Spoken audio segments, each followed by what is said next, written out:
All right, everyone. Welcome back to another episode of Your Retro Bros TV. Episode 11. Can you believe it? And it's not 11. Episode 12. Episode 12. Correction. Episode 12. That's fun. 12 episodes. 12 episodes. We've been doing this weekly, and it's we had some rough patches here and there. We also had family events that kind of prevented us from being able to record, but you know. Yep. That's life for you, but it's, you know, we're still here. We're gonna continue to make this a big, beautiful project. Yes, right? I love it. And Absolutely. so we've got a good episode for you guys today. Yeah. Looking forward to talking about the toys on the table. You can see a lot of fun things here. So Intro yourself. Who are you? Who are you to the people? I am Gio the Dude, AL986 from those that remember me from Twitch. And next to me we have Good homie Gus, aka Mikey's Papa, aka the good homie Gus, aka I said that already, aka customer service, Gustin Timberlake. Gustamus Prime. Yeah, Gustamus Prime. That one like rocks hard through the family parties. Like, Yes. Gustamus Prime. Good old Uncle Hari. I fucking love Kuya Harry, man. That's my dude. Every family should have a Kuya Harry in their family. Right. I love my Kuya Harry. That dude is hilarious. Funnest guy to drink with ever. Mm-hmm. And sing with. Funnier guy to have a job with. We worked at the same place. If you have, imagine working at a place to where you're union, so you're kind of protected, but also you work with your funniest older cousin that just doesn't give a fuck. That is my Kuya Harry. Oh man, he's so fun to work with. Sometimes a headache, but it's fun. But he makes it fun. You have some fun stories with him too. Dude, yeah, Not for here. Yeah, Not for here. Those are not for TV. Not safe for work, bro. Nope, not safe for YouTube. Definitely not safe for YouTube. Oh boy, but Yeah, love it. I love it.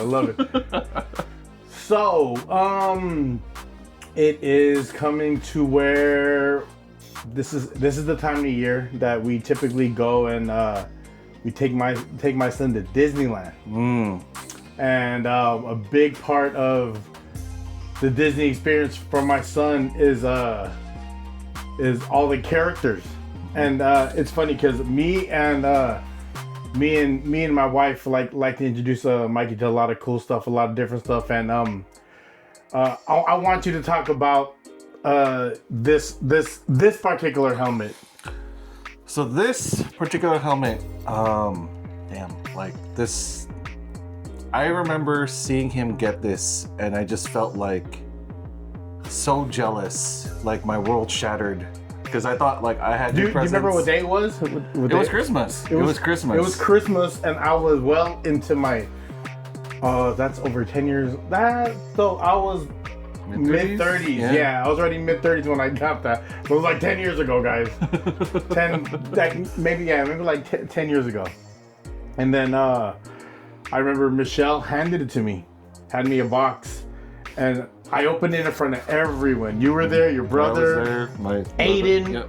all the basically all the guy cousins, all the nephews, like looked at this and was like, no way. I remember ripping it open, and I seen the box. I was like, yo, I got an Iron Man helmet. I got an Iron Man helmet, and it was the coolest feeling to find you someone that allows you to never lose your dinosaur, as the homie Just One would say, never lose your dinosaur. And not only has my wife like reminded me of my dinosaur, but she nurtures it. She nurtures the dinosaur. So love you, Mish. This was this was like, I've had a lot of cool gifts from her, but this was one that was presented at Christmas. Yep. I think Mikey was 1, maybe 2 years old. Yeah, and it was very little. It was very little, and I ripped it open, and I was just like, and I was like, did you get batteries? I was like, did you get batteries?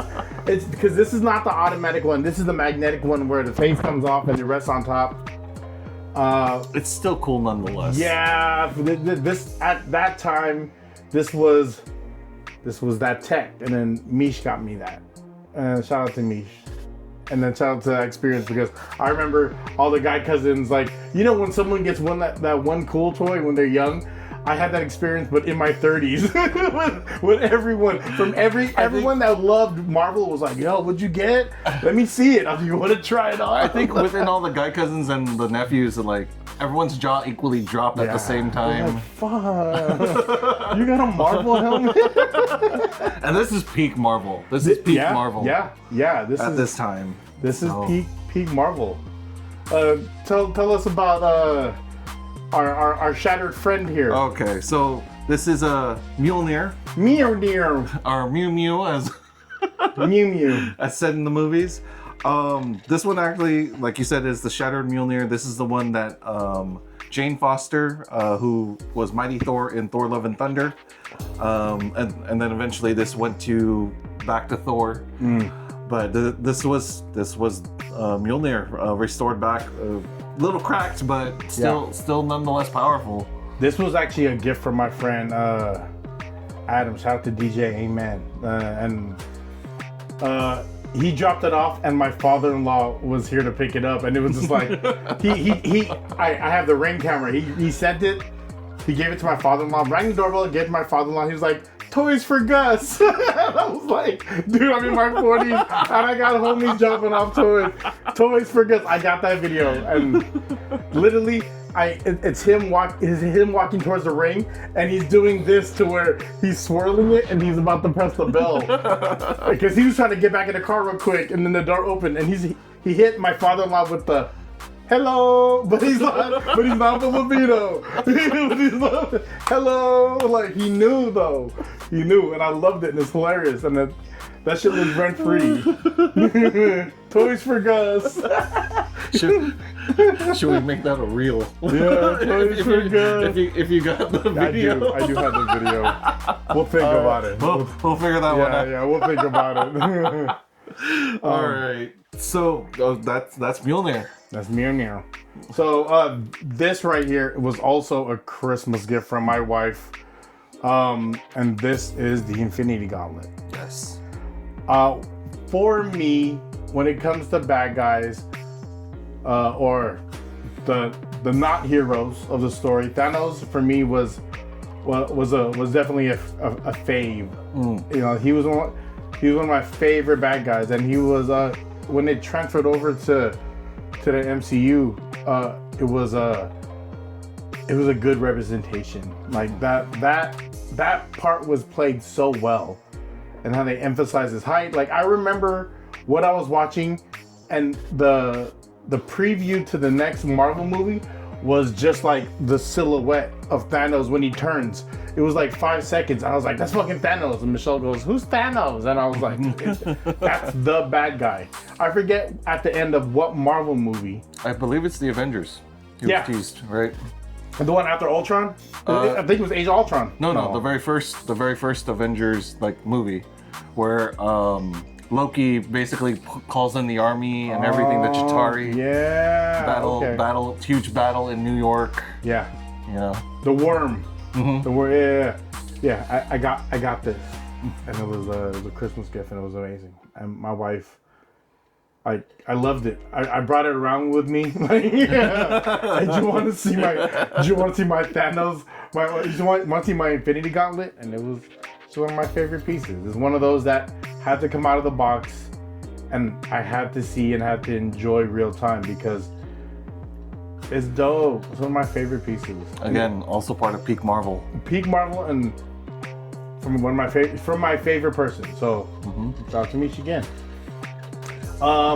So this right here was released in 1995, and for all the toy nerds that look, there's no Pixar. It just says Disney, and this is before Pixar became a part of the Disney family. This is before the acquisition, when they were just a studio assigned to do work. Everything now that's toys. Anything from the Pixar line, if it's has been printed since since Disney took ownership of Pixar is co-branded. Mm-hmm. Everything's co-branded, and this just was a different time. And Toy Story was kind of like the one that kind of like that made everyone realize what a powerhouse Pixar was. Mm-hmm. I didn't realize, because I got into the Disney movie of it late, because my wife reintroduced me to Disney movies because I wasn't really watching them. And then I watched Toy Story super late, and I was like, oh, wow, this is a really good movie, because it had all the feelings. And then I was already like maybe one behind. So I think when I got onto it, the third one was in theaters. Okay. And it was like, that was intense. Like the third one, I was like, yo, this is like, what's going on? Mm-hmm. There's a lot of feelings there. But this pre Pixar owning Disney, and just thought it was a very cool piece. I think I got that at a thrift. No, I got that at the flea market. Okay. I got that at the flea market. So Brave. Yes. 2012. Yeah. Was when that was released. I still haven't seen it, but I've heard it's a great movie. It's a Pixar movie, and what's important about like Pixar movies is they like to drop Easter eggs, and I loved watching Easter eggs on YouTube, because I wouldn't catch them right away, but then once I knew where they're at, I try to look for other ones, or once I knew what people were Easter egging, then it became like a hunt. So that is actually the Toy Story. No, that is actually the Pizza Planet truck. And a girl, the witch in Brave that turned Brave's mom into a bear, that gave her the potion, was actually whittling that as they were having a conversation. And there was other creatures in the Pixar universe that was displayed in her shop, and she was whittling. That's a Pizza Planet truck. And I just thought it was a super cool Easter egg, because the Pizza Planet truck is one that's featured in almost every Disney movie, every Pixar movie. Right. Is the Pizza Planet truck? It's in Cars, it's in Incredibles, it's become me and Michelle's and Mikey's favorite Easter egg. Like I said in a prior episode, I made him a Halloween costume where he was the Pizza Planet truck, and yeah, shout out to Disney knowing how to get all my money. In every They're good way. at that. They're good at that. Yeah. This pink one right here. Okay. Either one. Okay. This is on your side. That's Cloney. Right. So Makuya Dexter. He's a big toy guy, and this is actually his figure. He created Cloney. Shout out to Makuya Dex. He helped me. Yeah, that was a gift for him. He helped me acquire this one over here from Lab Monkeys, and I think it's KTD2. So it's a crossover of like Hello Kitty. Okay. And like R2D2. Super cool. I think it's resin. I'm a different kind of toy collector. I don't really go for a lot of statues. I go for like figures and like the props piece of it. So these are my first ones that I like that. So being that my cousin was a part of it, and he is also of the cloth to where he loves pop culture. Shout out to him, man. Yeah. All the way in the Philippines. Shout out to family. Shout out to family. Absolutely shout out to family. And then that kind of rounds up toys on the table. You had a question that you wanted to start with.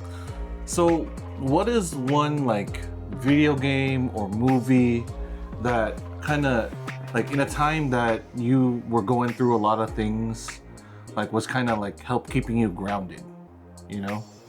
A movie or video game that when I was going through a lot of things helped keep me grounded. Do you have yours? I do have mine. It is going to be a video game. Surprise, surprise. Surprise! The one that actually kept me grounded. It's one that I stopped playing for like 11 years. Okay. And just recently have gotten back to. It's called World of Warcraft. Oh yeah. It's kind of the game that basically created Aeon Knight 86 in the first place, my gamer persona. World of Warcraft. Yeah, it was a part of like my beginning years of college. Well, actually all throughout college, and honestly was there for me like in terms of building a whole new life, because that was the game that I played throughout like getting settled in Arizona. How many hours do you think you invested into that game? Too many. Like realistically speaking, probably like 5,000 hours. So what is over the years? Yeah, collectively, right? Right, collectively over What the is years. that? How many years is that? 5,000?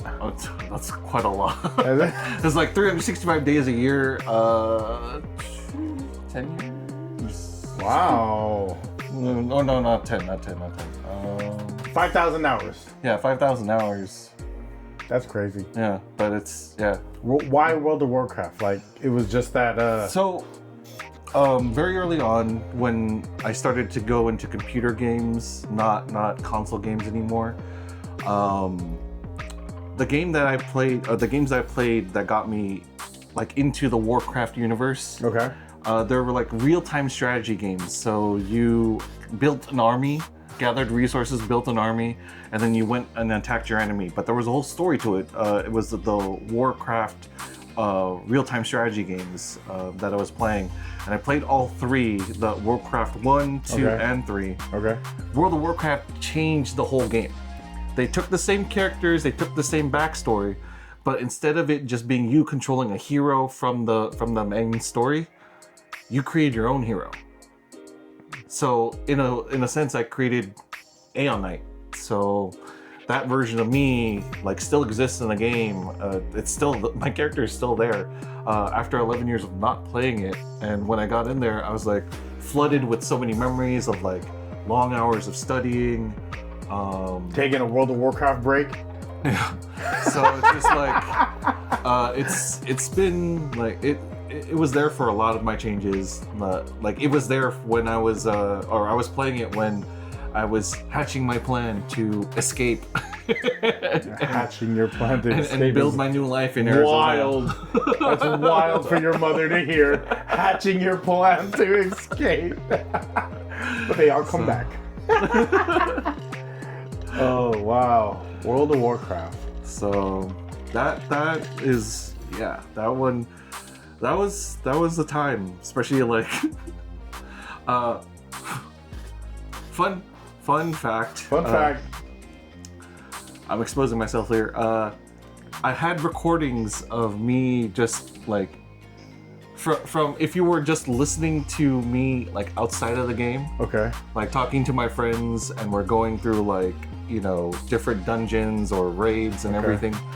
That would be playing in my room super loud so that none I could hear that and think I was in my room, but I was actually out clubbing. Oh.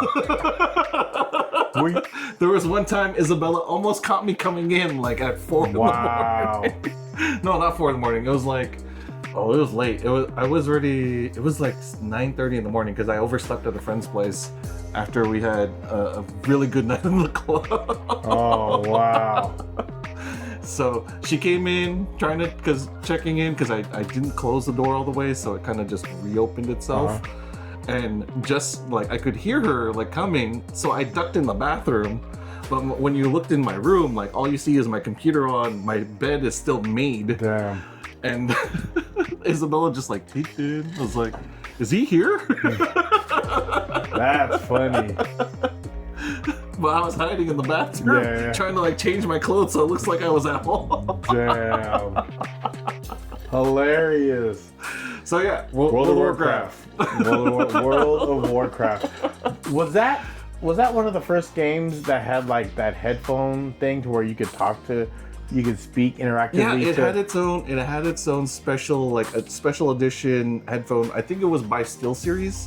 They even had its own special edition mouse. It was all designed in a Warcraft themed thing. And then there were like two major factions, Horde and Alliance, red and blue. Okay. And so like you could have different versions of the headset.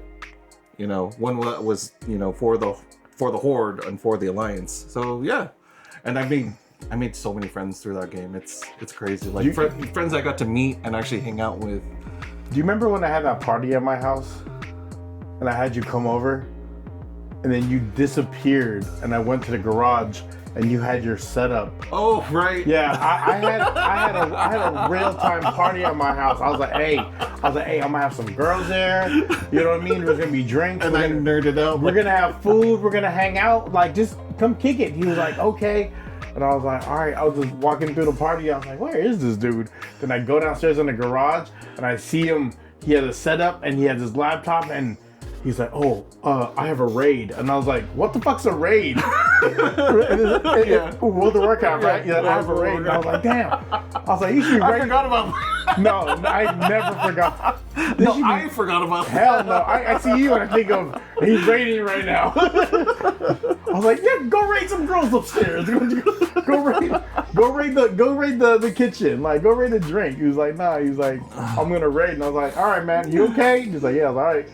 No judge. I'll let you do. I was like, are you good? I mean, like, it did come up eventually. Yeah. once we were done. To eat, and then he went back downstairs. Round 2. Nah, but whatever, man.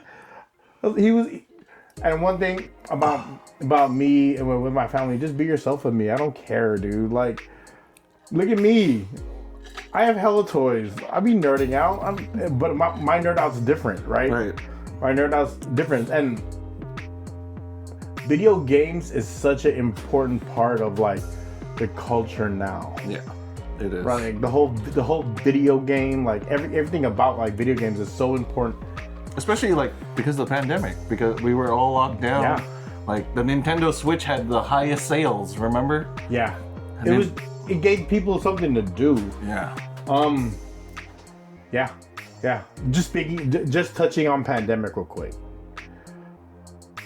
I was mentally in a great space because I was with my wife, I was with my son, and I was with family, and I was able to go back and forth to my mom's house, to our in-laws' house, and get to spend time with different people and be in different spaces. And we were very fortunate that we had that. And I know people were going stir crazy. I know people were in relationships to where they were stuck because they need someone to pay the other half of this rent. Right. And people who realized their relationships were based off of relationships with people outside of their own home. Mm-hmm. Me and my wife have a solid relationship, and it was so, like, it was like, cool, we're just gonna hang out. Like, I think COVID made me not want to go out even more. Because I was such a, like, I'm gonna go out, I'm gonna be outside, I'm gonna do this, I'm gonna do that. Then after a while, I was like, I'm okay staying home. Like, I didn't need to be out as much because I found my people, right? Like, I'm not looking for my tribe. I have my tribe. Right. So that's like just touching on COVID. Like, that was a very important part of like finding your tribe, and it's okay. Like, you know what I mean? Just go be happy. Yeah. That's the hardest part. Like right now. No situationships. Yeah. Go dude. for like hard, like solid. Make it real, y'all. Yeah. Make it count. Make it real. Make it count. Because time is something we don't have a lot of. Like, make it real and make it count. That's the most serious we're gonna get today. And then, cheers. So cheers to that. So, for you, your movie or video game that kept you grounded, within your own lore, within your own history. Movie or okay, and this is for me was it's gonna be I'm stuck, but one that I always think about it's a very popular one, and it's for good reason. It's Goonies. Okay. Goonies is Goonies is a movie that basically raised me for like a summer, or for like an Easter break, or for like when we were stuck at the house and we wanted to watch something that wasn't on the TV, we threw in a VHS. VHS, it wasn't DVD till later. And Goonies definitely was on a VHS that we had, and it kept me grounded because it was comforting. I watched it so much that I memorized it, but the the music is comforting, like the experiences, the emotions that's happening through the movie, and it's just a really good movie that I could get lost in. Yeah. I could absolutely get lost in. I don't know if I really answered your question. One movie I think about a lot though is Friday. Okay. And I want to say Friday for me because that's when I started being aware that there was different kind of movies, like that were more aimed towards people my age. Okay. Because like a lot of movies, well, at the time were directed towards like people older, right? It was a different kind of movie. Friday was the first one that I seen that was like, oh wow, not that I get it or understand it, but like this was a different kind of movie for me, and I love that movie so much. I love that movie so much because that was when I was like a teenager, and I was figuring out life, and I was that's when I was like, I had my own VHS player, and then was able to start picking stuff in my room of what I wanted to watch, and that was definitely one of those movies. And it's just comforting. It's familiar. It reminds me of a simpler time. You know what I mean? Just like Goonies reminds me of a simpler time, and it aged really well. Both movies aged really well. So I was kind of upset when Netflix tried to do a Goonies 2. Did they? Kinda. I did not know that. It's Goonie-esque. Kinda. Okay. But they're like in Hawaii or something. Oh, okay. I could be wrong, but yeah, I think that happened. Okay. Do I have a video game? Do you have a movie?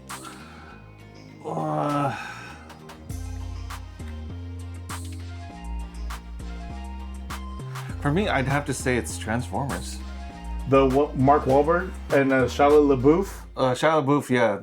That's the first, like 2007. Before Mark Wahlberg, Right, Shia before. LaBeouf and Megan Fox. Yes. Yeah. Yes. So. Yes. Yeah, that movie for me, like, well, and just Optimus Prime, the legendary voice Peter Cullen. That made all the difference. Yes. I didn't like that they didn't use the bug.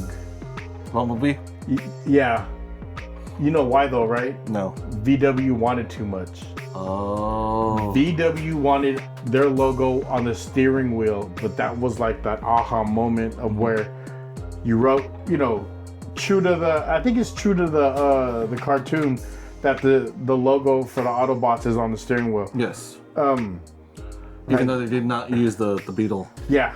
But if you remember the movie, they were like, this car is crap. Like they were literally talking smack about VW. Yeah.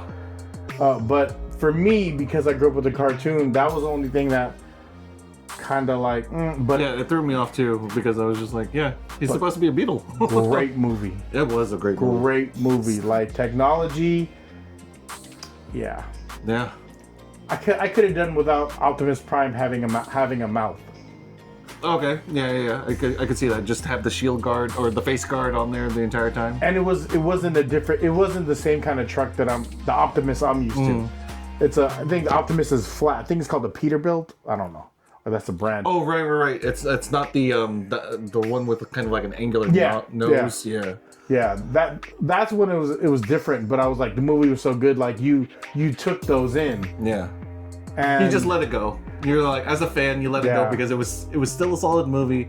It followed a good amount of the Transformers lore from the cartoon and everything. Yeah. A little disappointed we didn't have the Touch song in the first one. A little disappointed. Do you remember that? I remember that. I remember hearing that. Like you guys watching it downstairs. Jippy loved. Yep. He loved that shit. So I remember that. Like I clearly remember that song. Netflix has this cool thing to where you could watch. It's called The Toys That Made Us, and then it breaks down like the start of like Transformer, like how it started.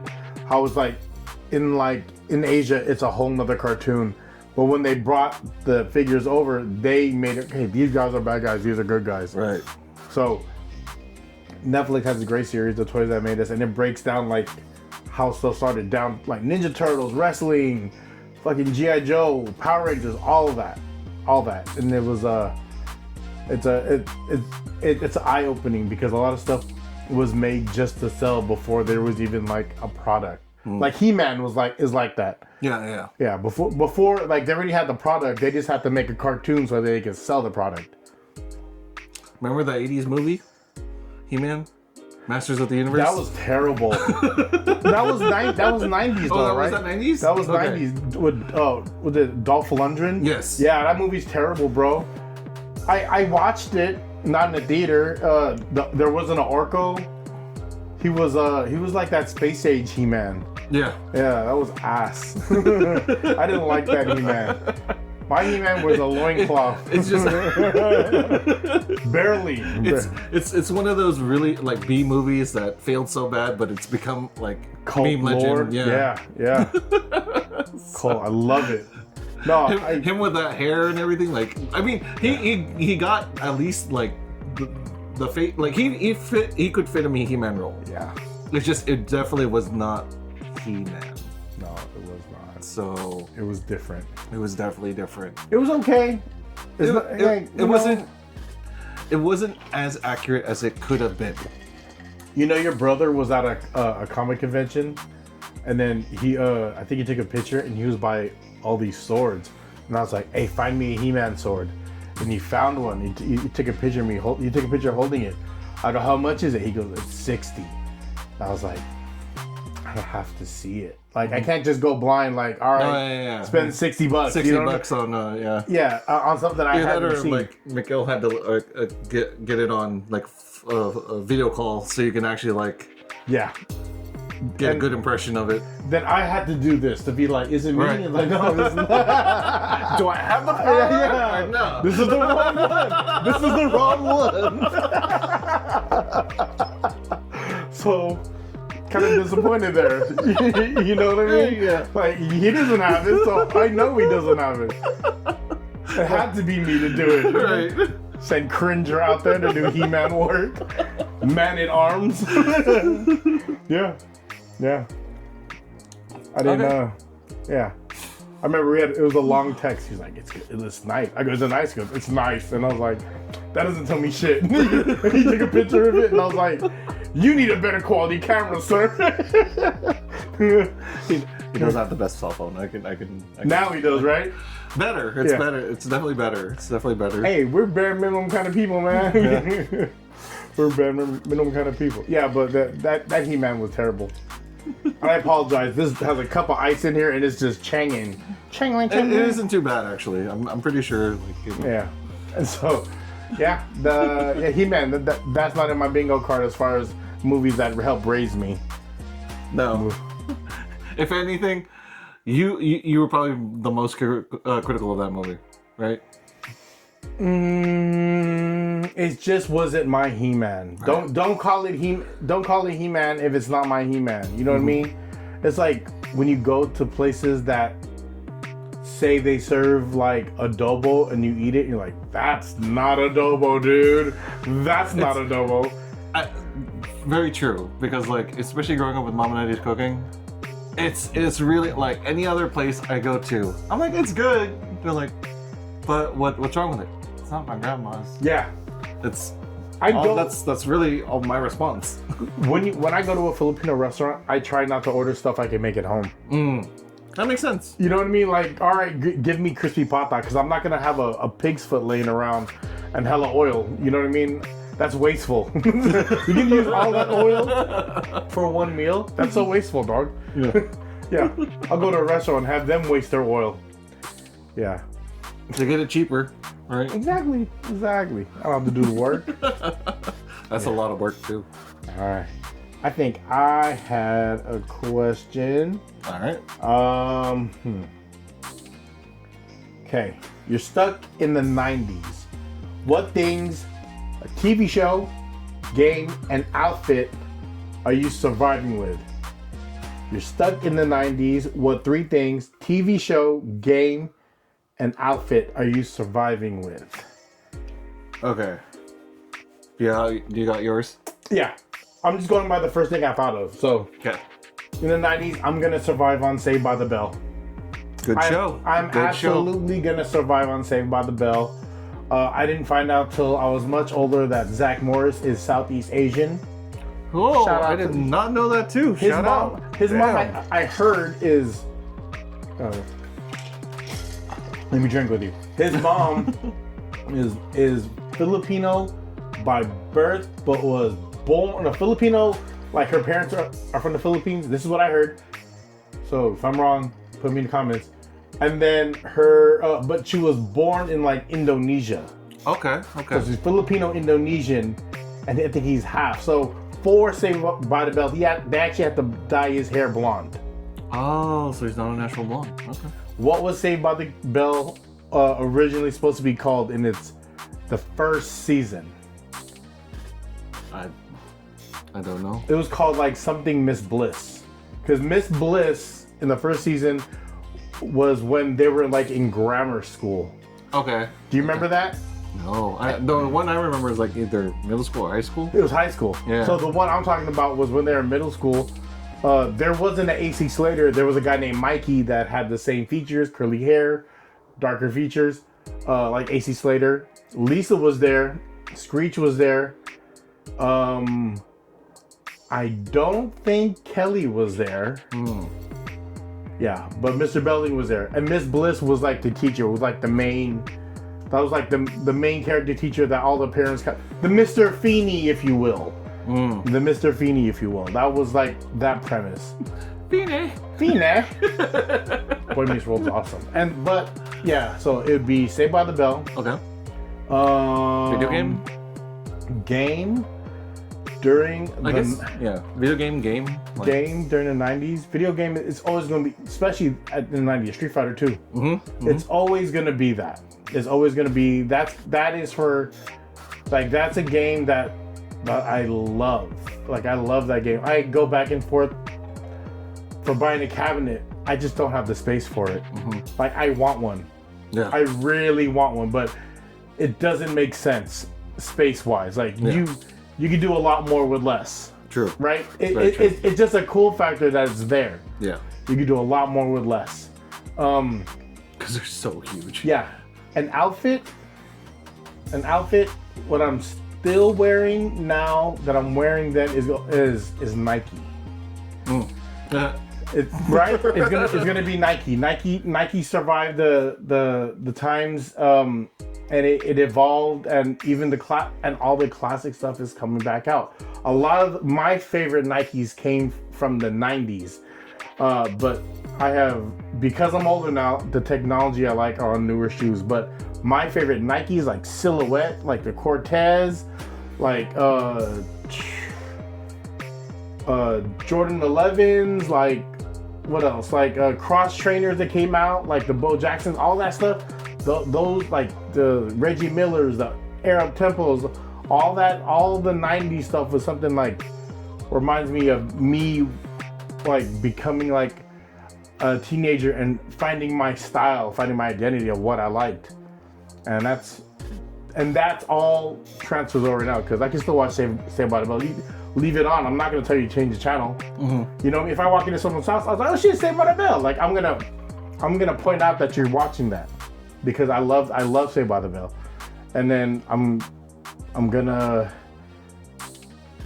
like Street Fighter 2, that's our culture, and that's just evolved. It's the same thing. It just evolved. More characters, more specials, right? Yeah. It's actually now with the latest Street Fighter, you can create your own custom character. See?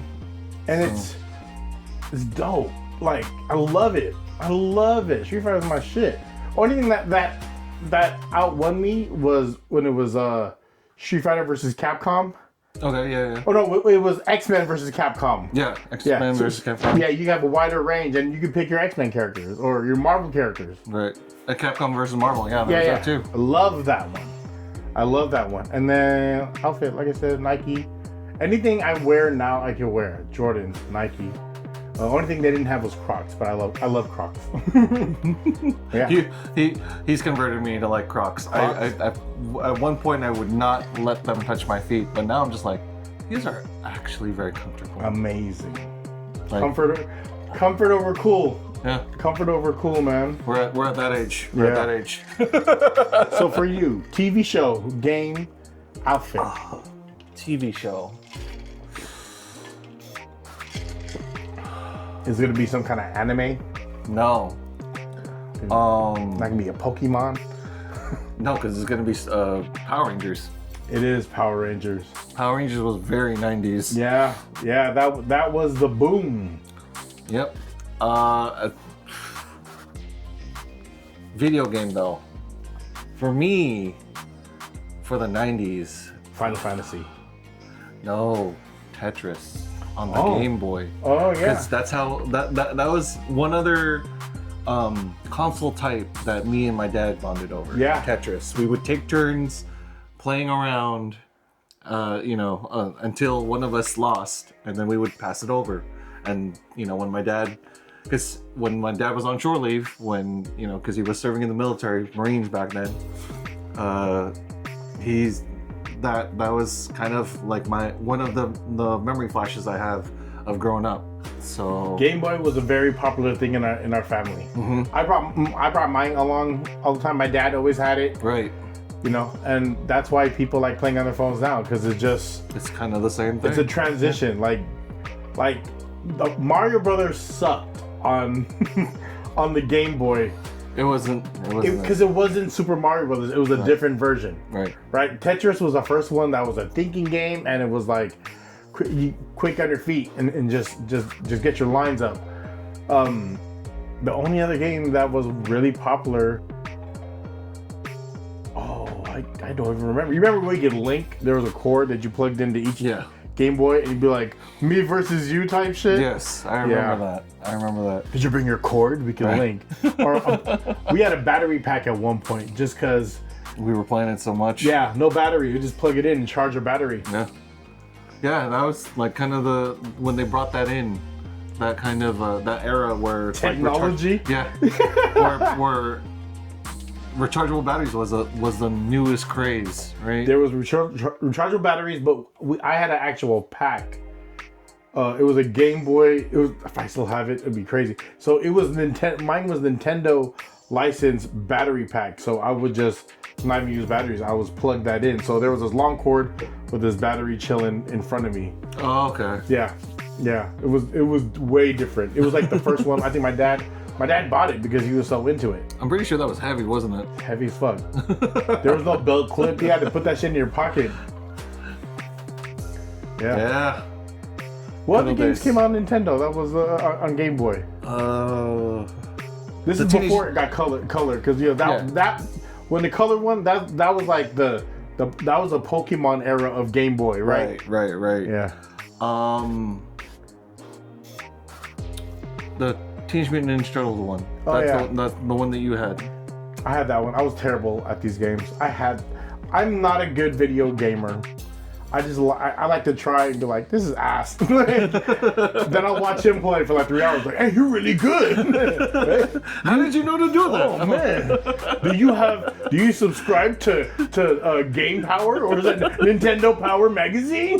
Oh god, that brings me back. Like hanging out at the Safeway at the magazine racks, just checking all the latest game tips. Barnes and Nobles, man. I'm gonna read. I'm gonna spend my day just reading this. This is before you could take pictures on your phone and read it at home. Nah, bitch, you have to stay there and you have to memorize. So you read me right out the rules because I don't want to. You can't rent this magazine. Bust out a notebook and just jot it down. Not today. You just take a picture. Yeah, that was different. Good times. Now, as far as outfits goes, though. Shout out to my mom. Yeah. Basically, it's whatever she bought at Target, Kmart, maybe at the base, at the exchange. Yeah, man. That's what we would be wearing. But the outfit that the outfit combo that I definitely do remember is like a white T-shirt and then some sort of button up over it. And then when it got too hot, then you took that off and then you tied it around your waist with blue jeans. And then I remember my dad getting me Jordans. I love my dad for getting me those Jordans. You used to wear a Sando. Yes. So that's pretty much like a tank top or like an A shirt for y'all. His would be straight from the Philippines because it had all the holes in them. It was like, yo, look at this Sando. Hand me down. He's like, look at this Sando. But shout out to my parents for at least for definitely keeping me well clothed. Yeah. And there's 3 of y'all. And it was still fashionable. Yeah. You know? So just different shades. Or like different color like gummy bears. I had 3 shirts that basically were just the same style, just different colors. Yeah. Because there was it came in a 3-pack. Yeah. Oh, that's or there was a sale, buy 2 get 1 free. Buy 1 get 2 free. Definitely a sale. Yeah. So yeah, that would probably be my survival outfit. Power Rangers. I admit I still even check out the most current Power Rangers.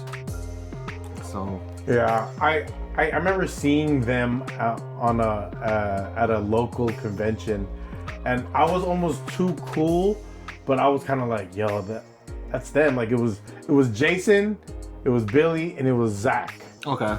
And Kimberly. Okay. Everyone liked Kimberly. Yes, everyone had a crush on Kimberly. Let's just be real. Yeah. Like you sent me something like your first '90s crush was one of these 4. Yeah, and they were all 4. It was Topanga. There was Topanga. It was Kimberly, Kelly Kapowski. Kelly, yeah, and who's the 4th? Is it Sabrina the Teenage Witch? I don't know. We'll look into it. Yeah. We'll flash it. Who's over yours? Here. Right. Who's your who is your 90s crush? Just the end, the podcast. Who is your 90s crush? The biggest crush it can be 80s. I don't even know, you're not that old, but 90s crush. Who was my 90s crush?